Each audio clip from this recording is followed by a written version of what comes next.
So population screening began in the United Kingdom in 1988. I suddenly realised an error in my slide there. And women, all women aged 50 to 65 were invited for screening. This was the prevalence screen, in other words, the first screen they'd ever had, followed by screening every 3 years. So the interval decided for the British programme was 3 years. And there was a lot of criticism, particularly from radiologists in mainland Europe, that the 3-year interval was too long. So we decided to set up a trial to test the interval.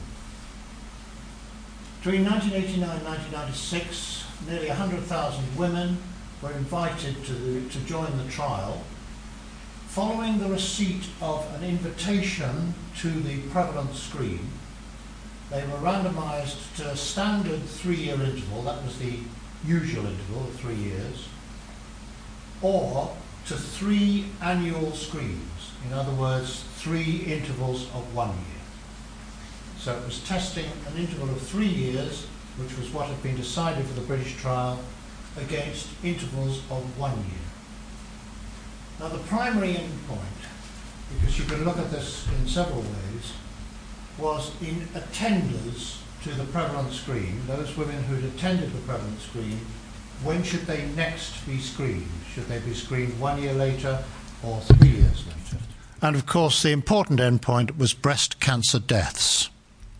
Now there are a number of possible ways in which I could show the outcomes of this trial, but I'm just going to show the main one. These are women who were attenders for the prevalence screen, the primary endpoint, I remind you.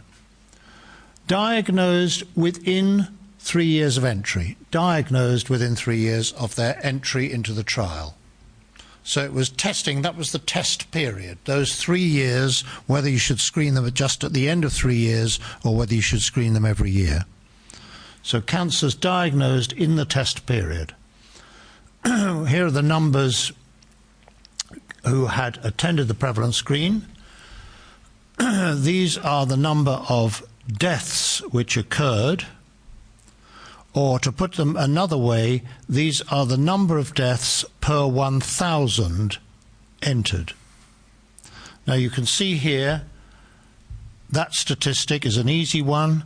The number of deaths per 1,000 entered is as good as the same as you could ever get.